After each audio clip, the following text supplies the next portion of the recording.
Welcome to another episode of InvestorPool, a carpool series that's all about real estate, finance, and improving your income through the guests that we bring on.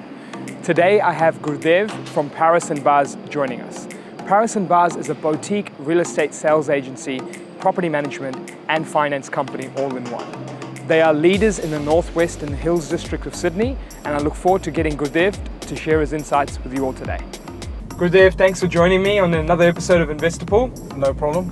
And today, I think it's perfect timing because, lots of people in this area are unsure about whether they should sell, not sell, and may have different thoughts to their mind. And I know you're very, very experienced in the world of, selling, property management, finance, and all these things. So how about you introduce yourself, a little bit about your journey or more about, what you do? Yep. Hi, guys.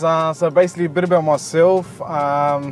I finished my degree in 2007, graduated from Macquarie University as an accountant, Bachelor of Commerce. Landed a normal, you could say, a chartered accounting job in a mid-tier firm, as you do. Yeah, cool. I worked there for a couple of years, but it wasn't me. Basically sitting behind the computer. So I worked there for about 3 years. Then landed a job at a flagship store in banking, second-tier lender, Bank West. Okay. Worked there for about a year and a half. After that, I got an opportunity to work for a major bank, work for Westpac. I was looking after 2 branches. Awesome. Worked there for a year and a half. So then I thought, I want to do this on my own. Right. So I took the journey in 2014, about 5 years ago. So I started my own finance brokerage company in 2014. Yeah. Basically out of my house. So in a small little unit, you could say. Yeah. With minimal overheads. So basically, my target market was just to service my clients. So I was available 24/7. I was basically servicing every type of customer. I was doing residential home loans, commercial home loans, car finance, any type of finance, basically. Whereas I was a bit restricted with the major banks, so I was in residential lending there. So I took that step out, basically hustled for the first couple of years. So you were the finance guy in the days to start off with. Awesome. So I hustled for the first couple of years, working from home, as you do. Became a platinum broker with the banks, basically just on the back of hard work, I would say. Congrats, it's awesome. So platinum broker basically means just the business that I submitted to the banks based on volume, which basically gives me direct access to the credit team and quick turnaround time, and we get deals over the line. Right. So basically my background is finance. How property came into it, basically we've built properties of our own as well. I've always been a very passionate guy about property. Yeah. So always wanted to get into real estate.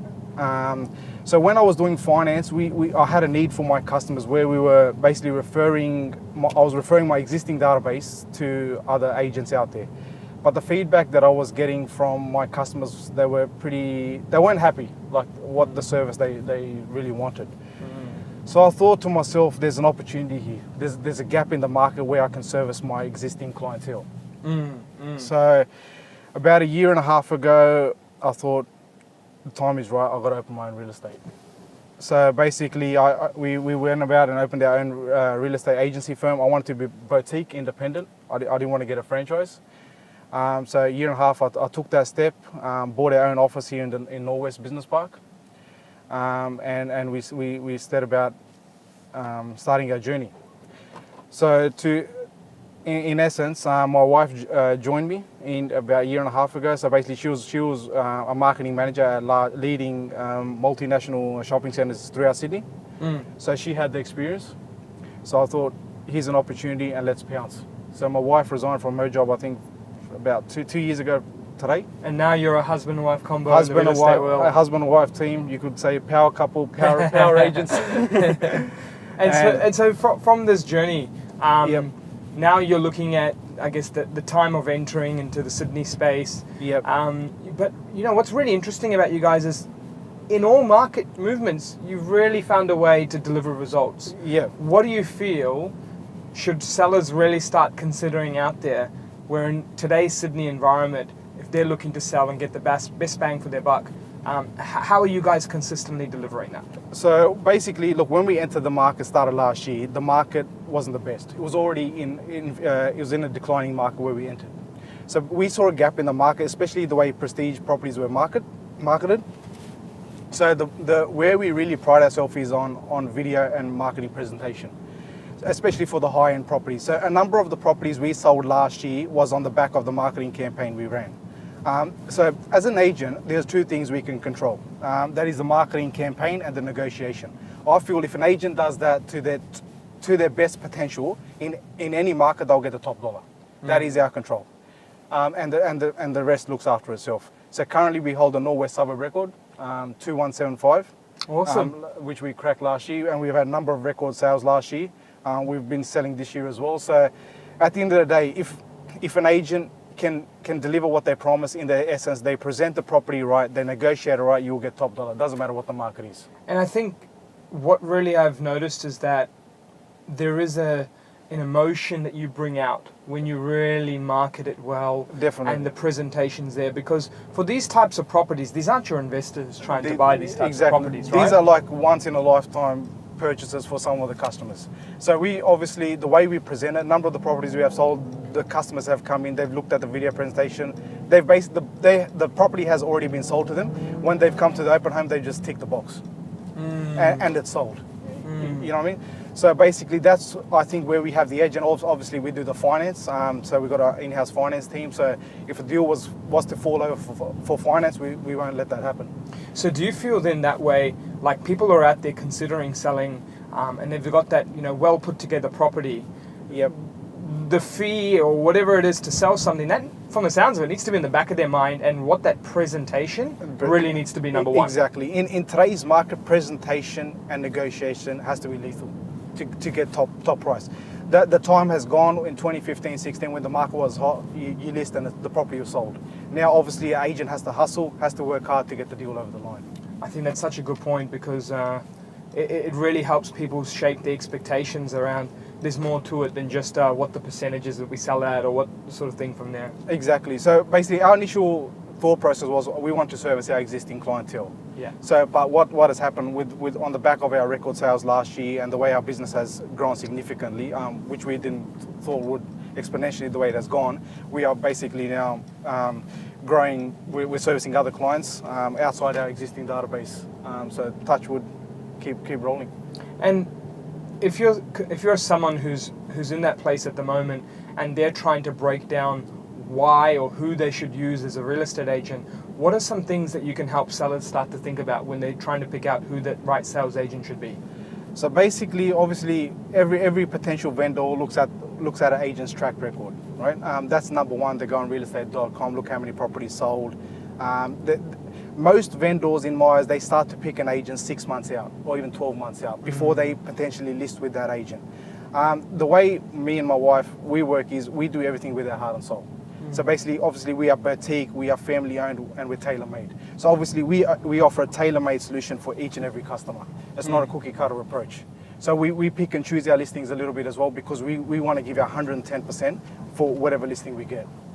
Yeah, so the buying journey or the selling journey for people starting way earlier. Exactly. And if they're earlier and looking at that track record, are there any other things that you think, hey, look, if you're a seller, if you consider this and look at that, you may really pair yourself up with the right agent? What do you think could 100%. Look, between picking a good agent and a bad agent, that could be, look, it's hard to put a dollar figure to it, but you could be underselling your house by 100,000 or 200,000 if you pick the wrong agent. It's actually possible. I mean, I don't doubt that. So basically, we obviously, when we go meet a vendor, we have a clear plan. This is the strategy that's going to be in place from day one, and we outline we have a full bullet point data that we send to the vendors, so they are clear cut that this is the campaign, this is how it's going to be run, and to achieve the maximum possible price in that market. Gotcha. And when people are looking to sell, I mean, when you consider the current property that they've got, the hardest part is like, when's the right time? Exactly. And how does that conversation sort of happen or go through with you and your wife and your client? Especially when sometimes people have that uncertainty of, is now the right time or is now not the right time? What are sort of things that go through their mind, and how does that discussion go through with you? So basically, when we go meet a vendor, firstly we try to understand their situation. What are they trying to achieve after they sell their property? What is going through their mind? That's how we tailor a marketing solution to the needs. So it doesn't matter which market we are in. If we are buying and selling in the same market, everything is relative. Especially if in this market, if you are upgrading, you are probably getting a bigger discount than if you're sitting in a property that's priced slightly lower. So it depends what your end situation or end goal is. Right. See, so I like that because it's not market driven, it's that person driven. Exactly. Because you'll find there's someone out there that wants something that you've got, right? Definitely. So it's basically pairing them up with the right people and going, does it fit your personal scenario? Because there might be someone who, okay, look, the market's dropped 10 or 5 or 6 or whatever percent, but if they've held it for 10, 20 years, like what's that concern to them? Exactly. If a vendor's bought their property, say 2016 or prior, they are still ahead of the game. The market has risen 50 to 60%. Okay, fair enough, there's a 10, 15% correction, but hey, you're still 40% in front. So just really situational. Exactly. Based, so right? it's probably the people that are getting hurt a little bit, especially with apartments and whatnot, are the guys that have bought off the plan the last year or two. They're probably getting punished a bit at the moment. But it's not all doom and gloom. If you hold that property for long enough, you will make money. Pretend you're a customer now with all this knowledge that you have. What would you do if you were selling your property and talking to your agent? Yeah, so basically, look, customers are very educated these days. If I was selling, obviously, I would look at the suburb, look at the recent sales, do all the data analytics, do everything what needs to be what needs to be done. Also, when choosing an agent, what is this agent doing different to another agent? That's going to give me that extra $10,000, $20,000, $50,000. Because every agent can basically list on REA and domain. But Correct. what is this? What X factor is this agent bringing that's going to give me that extra dollar? Yeah, that's a good point. I think the X factor is underplayed, right? Like 100%. People don't realize that. As they say, the property is only good as the worth as good as the agent is. Yeah. So I think the agent, obviously, look, the property will obviously sell itself, but if the agent is not selling the property in the best value, you won't get that top price. It doesn't matter if it's a booming market or a declining market. Right. Yeah. Now, people have another $1 million question. Yeah. Auction, not auction. Yeah. Price guide, flat price. Yeah. I mean, I know it differs from property to property, but Yeah. what are your thoughts on some of the considerations people should have when they're going through that? So basically, we offer all the options to the vendor, but then we come up where we think this property should be positioned or we think would work.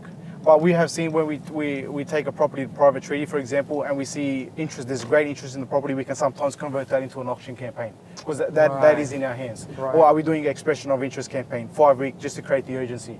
Yeah, auction's a great way to sell as well. Obviously, it creates the urgency. There's a deadline there. We have to meet 10%, 66W, non-refundable. There's no cooling off period. That does work. Private treaty does work as well. It just depends property to property and sometimes which way the vendor is more comfortable as well. Obviously, we give our opinion which way we think we should go to get the best possible price. So it's like a results and comfort and testing environment all in one. Exactly, just to get the optimal outcome. And how important is relationships in today's world? That's the key. I think that is gold. Without a relationship, you cannot get a deal done. It's about educating the vendor. We give weekly market wraps to our vendors.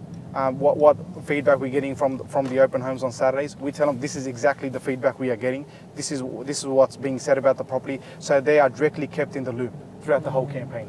Yeah, look, I mean, I've learned a lot about, I guess, different parts of the sales industry and more about what you do as well. Yeah. Are there any last words that you'd like to share with the audience regarding, selling their property or considering selling their property? So basically, all I would like to say is, look, I know it's a big decision when you guys, when you do decide to sell. Sometimes you can probably count on your fingers how many times you do buy and sell a property in your lifetime. So it is a big decision.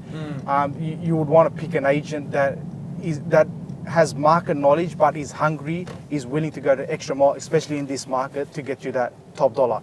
And our agency, Paras Baz, for example, we pride ourselves on marketing, presentation and negotiation.